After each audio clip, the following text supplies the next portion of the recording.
Hi, Warriors. Today we're going to talk about attentional cueing. And attentional cueing is a way to coach yourself back to the task at hand when you become distracted.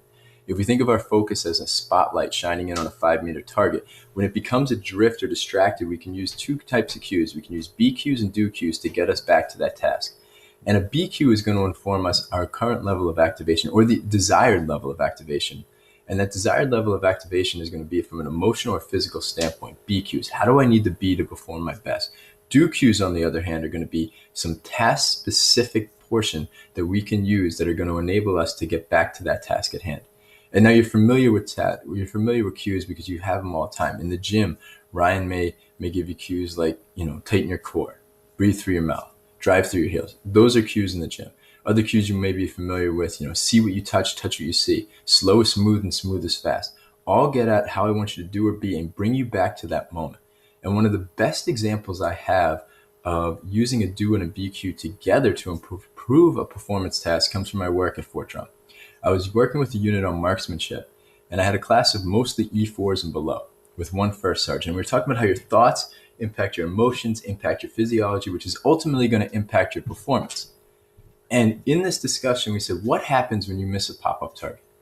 And what happened for most was that they had this 4-letter word pop into their head. And if you think about what happens from there, from that 4-letter word, the emotions become those of stress, right? Anxiety, tension, fear, which is going to change the body's physiology. All of a sudden, the trigger squeeze becomes different. All of a sudden, you're trying to find stability. Your breathing becomes labored. You're sweating a little bit more. Things change there, which ultimately impact your performance to a greater extent. And this is going to continue on this cycle, on this downward cascade.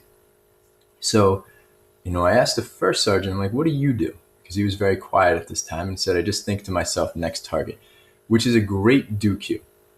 But the way he said it made me think that there was something more. So I asked him, have you always been like that? And he said, no, I used to be just like that.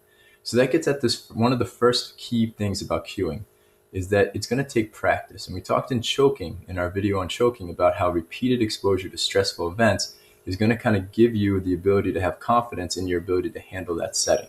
And so the first sergeant talked about how repeated exposure to different qualifications allowed him to understand what was stressful and what was important and that he could handle that situation. And so we've talked a little bit further and he said, well, I guess actually my first thought isn't next target. And this is where he came up with a great B cue. He said, I think of an image of my 2 kids. And then I think of it. And I said, well, what does that image of your 2 kids do? And he says, well, it just keeps me calm and relaxed. So in that 1/4 of a second, 1/8 of a second that he has, and he thinks of that, think about what that does. That's a placeholder on his thoughts. It impacts his emotions by keeping them stable. His physiology stays in control. And then he opens up a window for him now to influence himself with a do cue of next target. That's why his do cue was successful, because he wasn't hijacked emotionally or physically. So if we translate this into the gym, how do I use do cues and B cues in the gym? Well, the B cue is easy. I think you have a good understanding, a good self-awareness of where you need to be to perform your best. What activation level for a particular lift? Your activation level for a B cue might be different, on a max deadlift than it would be for foam rolling. But you have to know what your activation level is, and that's your B cue. Your do cue is going to be something a little bit different. And when we're learning, we want to be in that training mindset. So your cue might be more internalized. So if we think about performing a box jump, your initial cue and your coaching point that Ryan might give you might be, reduce foot time on the floor. What that does is it opens up, you're kind of focused in on, okay, this is what I need to do to perform this task. And so you jump out and you make that jump. But you're still in that conscious control, that training mindset, which we talked about in our choking video.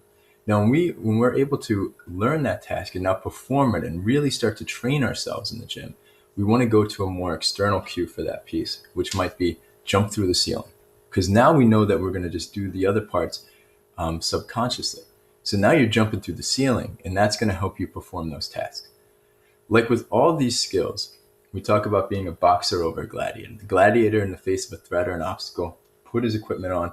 By the time he's ready to fight, he's already been eliminated or it's past him. The boxer has everything he needs ready for take on that challenge in his hand.